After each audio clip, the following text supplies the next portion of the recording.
It's Margaret Maloney, and I'm here with another little short mini lesson.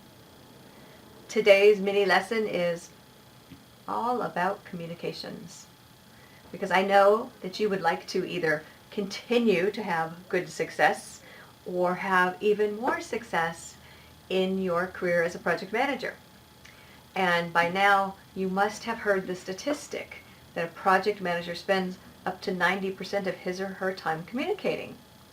And it's true, it's really true. And in fact, maybe in another mini lesson, we'll break it down exactly why that's true. For now, I'm asking you to trust me.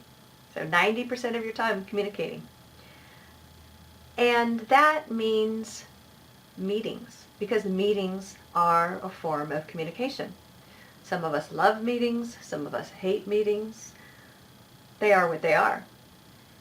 What I would love for you is that people enjoy your meetings. They look forward to your meetings. You know, there are some people who, when they send you a meeting invite, you just go, oh, and you roll your eyes and you can't believe it. And you think, oh, this is going to be just a big time-wasting event. Well, I don't want that to be true of any meeting that you facilitate. Have an agenda that makes sense based on where you are in the project. Be flexible. If something comes up and it's not on your agenda, you don't want to shut people down, nor do you want to let somebody, I'll say, hijack your meeting. But if somebody comes up with something that's off the agenda, then you want to ask the room, this seems important. Maybe we should go ahead and talk about this now and table something else that was on the agenda. What do you think? And if everybody thinks no, then that's your clue that that topic needs to go in the ever-popular parking lot where we put ideas for the future, and you're going to circle back to it another time. But basically, you know what an agenda is about?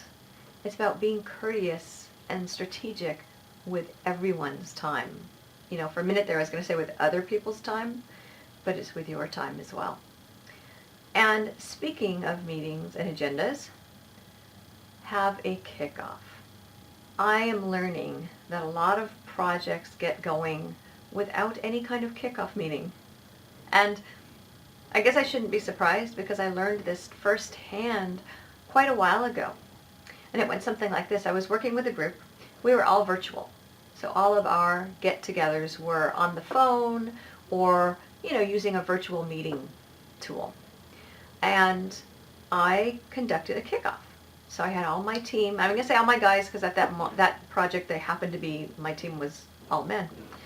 So my guys, and we're on the meeting, and I'm introducing the project to them and the business reason for the project, why they've been assigned, my understanding of the roles they're going to play. I open it up to questions. It was a very simple kickoff meeting. Meeting ended. About 5 minutes later, my phone rings. And I have, you know, I had caller ID on my office phone, and I look, and it's the person who most of my resources worked for, because this was in a matrix situation, or a matrix organization, so they were on loan to me. So their boss is calling. Now, sadly, my first thought was, oh my, what did I do? I thought, okay, this man has never called me before. What did I do? Well, here's the good news. He was calling to say thank you. He was calling to tell me that no other project manager had ever had a kickoff meeting with the team before. And that was, you know, by the way, a wonderful compliment that he was calling to say thank you, but also a little sad, because I'm going to tell you that some of the men on my team had been working at this particular company for over 15 years. And I was not the first project manager, nowhere was I close to being the first project that they ever worked on. So have a well-run kickoff. You know, sometimes the first time that people are getting to know you could be at a kickoff meeting, which is why, again, it's important to have the agenda and to be courteous and strategic of everyone's time, because people are watching you. And this isn't fair, but people will sometimes evaluate you based on your ability to run a meeting, and they might look at you and say, well, oh my gosh, if she can't even run a meeting, how can I trust her to run a project? And you might think I'm being dramatic, but I have heard those conversations. So you do want to do a good job at this. Again, it's part of our 90% of our time spent communicating. Keep on top of your communications. What do I mean by keep on top? I mean, try really hard not to let communications fall through the cracks.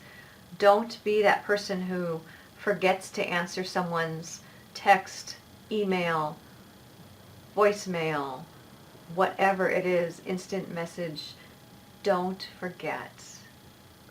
And if you need to put on your calendar, go ahead and put on your calendar, make yourself appointments to answer someone.